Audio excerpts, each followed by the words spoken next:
সেটা দেখে কে?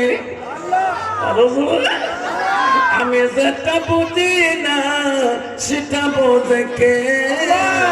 জোরে বলে। আজকে আল্লাহ আছে এই মাদ্রাসার জলসাকে আমরা বলছি, আল্লাহ দেখছি কিনা? জোরে বলো, আরো জোরে। আমি কোন নিয়তে বলছি আল্লাহ জানে কিনা? আমাদের খবর জানে না, সব জানে। আমি অন্ধকারে কয় গেলাস খাই আল্লাহ জানে না, কয় সিলিম জানি আল্লাহ জানে না, কয়টা ট্যাবলেট খেয়ে পাগলা হয়ে পড়ি আল্লাহ জানেন না, জানে।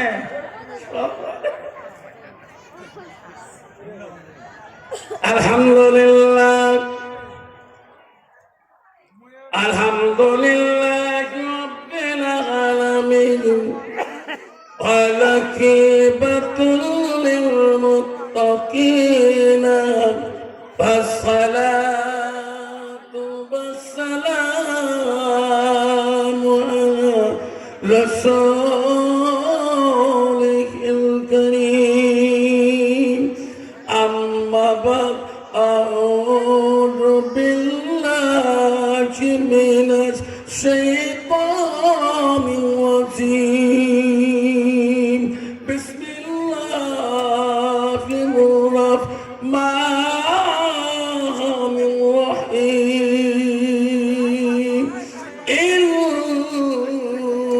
ইন্নাল মুসলিমিনা ওয়াল মুসলিমাতি ওয়াল মুমিনিনা ওয়াল মুমিনাত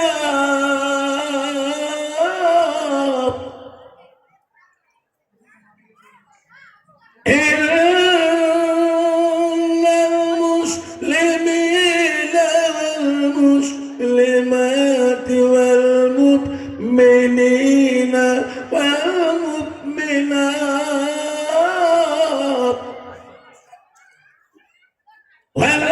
والقانتين والقانتات والصادقين والصادقات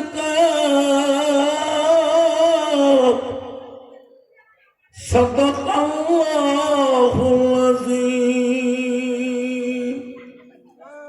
قال النبي صلى الله تعالى عليه وسلم لا يؤمنون أحدكم حتى يكون أحب إليه من والده وأولاده والناس أجمعين أو كما الصلاة والسلام قال النبي صلى الله تعالى عليه وسلم من سلك طريقا التميس في علما سلله لا طريقا إلى الجنة أو كما صلاة السلام بسم الله الرحمن الرحيم إن الله وملائكته يصلون على النبي يا أيها الذين آمنوا صلوا عليه وسلموا تسليما السلام عليكم ورحمة الله وبركاته ومغفرته আপাতত আমার শোনার চাকা আমি তোমাদেরকে সালাম দিয়েছি, সালাম দেওয়াটা হলো সুন্নাত।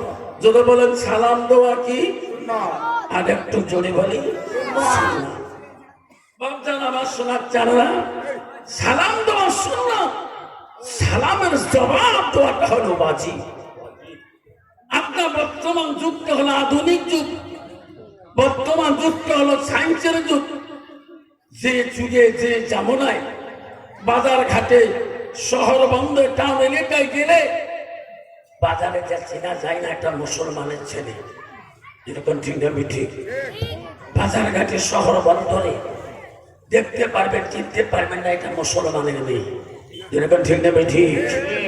এই যুগে এই জামানায় যেদিন নবীর একটা সুন্নতকে পালন করা যাবে হুজুর একদম পর্যন্ত আল্লাহ রাসূল বলে দিয়েছেন মান আহাব্বা সুন্নতি ফাকাদ আহাব্বানি, যে নবী একটা বললো যে একটা সুন্নতকে যে ভালোবাসে সুন্নতটা আমাকে ভালোবাসে, যেরকম সুবহানাল্লাহ।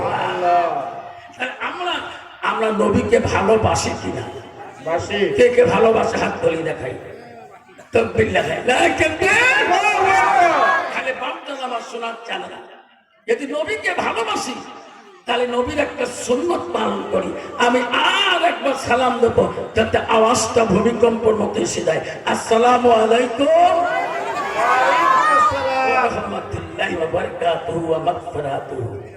যাই হোক, আজকে রমজান বাৎসরিক ধর্মীয় সভা সুনামধন্য সভাপতি মহাশয়কে আমি আমার তরফ থেকে সর্বপ্রথম তার সালামটা দিলাম, আরো সালাম দিলাম দূর দূরান্ত থেকে আগত বা স্থানীয় আকাশে তারকা নিশ্চিতা ওলামা দিনকে আমি সালাম দিলাম, আরো সালাম দিলাম আমার আব্বাদনের বয়সের বৈশিষ্ট্য ধরে আব্বাদন এসেছে এখন আমি সালাম দিলাম, আরো সালাম দিলাম পর্দার আড়াল হয়ে থাকা আমার আম্মাজন খালাগন ফুবুগন মাসিগণকে, আরো সালাম দিলাম আমার বয়সের বন্ধু ছোট ছোট ভাই ছোট ছোট বোন সবাইকে সালাম দিয়ে আমি আমার বক্তব্য শুরু করার আগে একটা আল্লাহকে স্মরণ করবো। লা ইলাহা জোরে লা ইলাহা বলো লা ইলাহা।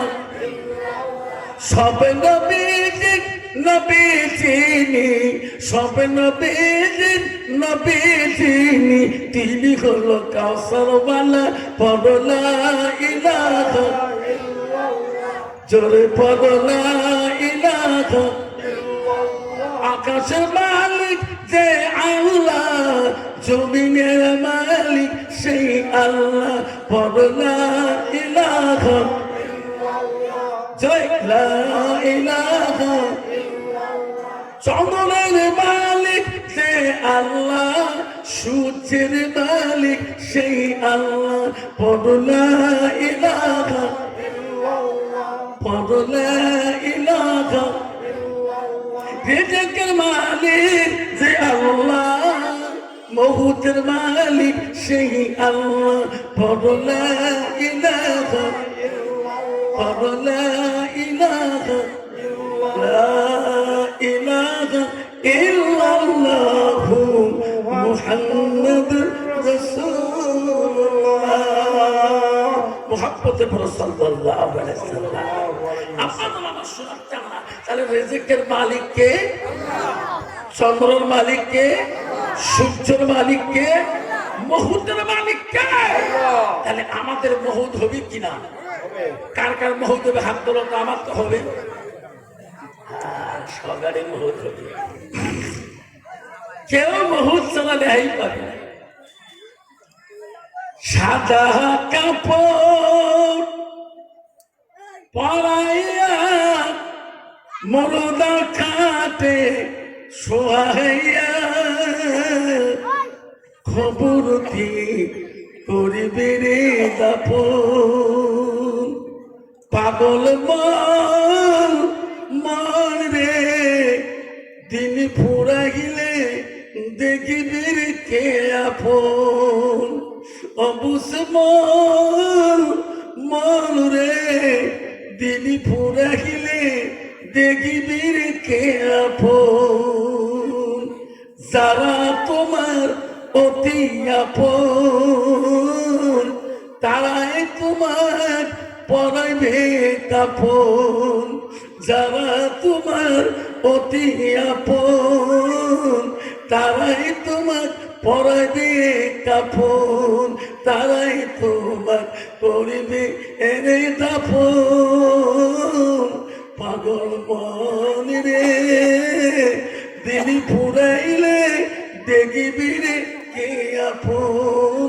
অবুস মন রে, দিন ফুরাইলে দেখিবি রে আপন। আপনারা মুসলমানের এই কথাটা বুঝতো, তাহলে মুসলমান করিত না, মুসলমানিত্ব হারাইতো না, মুসলমান কোনোদিন মদ খাইতো না, মুসলমান কোনোদিন ট্যাবলেট খাইতো না, মুসলমান কোনোদিন সুদ খাইতো না, মুসলমান কোনোদিন নেশা জাতীয় বস্তু মুখে দিত না। যখন ঠিক না ঠিক কেন খায়? আপনার নবীর উম্মত বলে স্বীকার করেছেন। আল্লাহ রাসূল হাদিস বললেন, লা মিনুনা আহাদুকুম হাত্তা কুনা হাব্বা ইলাইহি মিন ওয়ালিদিহি ওয়া আওলাদিহি ওয়া নাসি আজমাইন। আমার রাসূল বললেন, ওই মানুষটা যতক্ষণ পর্যন্ত পূর্ণাঙ্গ মুমিন হইতে পারে না, মুসলমান হইতে পারে না, যতক্ষণ পর্যন্ত নিজের ছেলে সন্তান পিতা মাতা অন্য মানুষের থেকে আমার নবীর ভালোবাসা উম্মতের ভিতরে থাকবে না। আপনারা আমার নবীর ভালোবাসা আমাদের ভিতরে রাখবো কিনা? কে রাখবো? হাত তুলে দেখাই। নবীর ভালোবাসা উম্মতের ভিতরে রাখতে হবে। আপনার আমার সুনাম কেমন? খবরে যেতে হবে। পৃথিবীতে বড় দুশ্মন ছিলেন নবীর খোয়ার চাচা আবু জেহেল। দুশ্মন ছিলেন আবু জেহেল, নবীর দুশ্মন ছিলেন। আমার মা বোনেরা শুনুন, এক রাত্রি তফসিরে আছে, এক রাত্রিকালে আবু জেহেল ঘুমের ঘরে ছিলেন, বিশাল ঘুম গেছিলেন। আবু জেহেল জাগরণ হলেন, জাগরণ হয়ে বাড়ির বাহিরে আসে দেখে কিছু মানুষ আবু জেহেলের বাড়ির সামনে দিয়ে দেখেছে। আবু জেহেল আর দেরি করলো না, এত লোক কোথায় যায় রে এত রাত্রে? আবু জেহেল দৌড়ে গেলেন, ওই লোকগুলোর কাছে নিয়ে বললাম, ভাই দাঁড়ান, কোথায় তোমার বাড়ি? যাবেন কোথায়? এত রাত্রে কোথায় তোরা যাও? তখন বলল, আবু জেহেল রে, তুমি যাবো না, আখিরি যাবো না রে নবী। আব্দুল্লাহর বেটা আমিনার কলিজার বলি মুহাম্মদ রাসূলুল্লাহর কাছে আমরা কলেমা পড়িয়ে মুসলমান হয়ে যাব। আবু জেহেল বলছি না, তার কাছে যাবেন না। কেন? ইনি একজন জাদুকর, মুহাম্মদ জাদুকর, তোমার চোখে ভেলকি লাগিয়ে দেবে, চোখে জাদু লাগিয়ে দেবে। ওনার কাছে জানো না, কেউ যাবেন না। সবাই বলছি, সব দলের লোক বলছে, আবু জেহেল তুমি যেহেতু বাধা করো, আমরা তোর বাধা মানব না রে, আমরা মুহাম্মদের কাছে কলেমা পড়িয়ে নেব। সুবহানাল্লাহ। আবু জেহেল বললেন, তোরা যদি যাও, মুহাম্মদ সব জিনিসে জাদু করে, একটা জিনিসে জাদু জানে না। কোনটা? ভাই, মুহাম্মদ জমিনের নিচে সব জাদু করে, কিন্তু চন্দ্র আকাশের দিকে জাদু লাগাইতে পারে না। তোরা যদি যাও, ওই মুহাম্মদকে যা বলবেন, এই যে আকাশের চন্দ্রটা দেখা যায়, উনি যদি জাদু করিয়া তোমাদের নজরে আকাশের চন্দ্রটা তো খণ্ড করে দেখে দিতে পারে, তাহলে তোরা কলেমা পড়ি মুসলমান হয়ে যাবে। সুবহানাল্লাহ। আবু জেহেল কত শুনি বিধিরা বলল, আবু জেহেল আমরা ইতিহাসের পাতায় আমরা কোনদিন দেখি নাই কোন নবী আকাশের চন্দ্র দখল করে দেখে দিতে পারে নাই। ওরে ভাই আবু জেহেল, আমরা মুহাম্মদকে এই প্রশ্ন করতে পারবো না। সুবহানাল্লাহ। আবু জেহেল বলল, দেখো তোরা যদি প্রশ্ন করতে না পারো, তাহলে আমি তোদের সঙ্গী হয়ে যাব, আমি মুহাম্মদকে প্রশ্ন করব। বেঈমান আবু জেহেল ওই দলের সাথী হয়ে রে, ওই দিন নবীজির বাড়ির দিকে চলে যায়। যাই নবী মুহাম্মাদুর রাসূলুল্লাহ রাহমাতুল লিল আলামিন। যে নবী জীবনে রাগ করে নাই, যে নবীর মনে পেনা ছিল না, যে নবীর অন্তরে অহংকার ছিল না, আবু জেহেল ওই রাত্রিতে আস্তে আস্তে ডাকায় মুহাম্মদ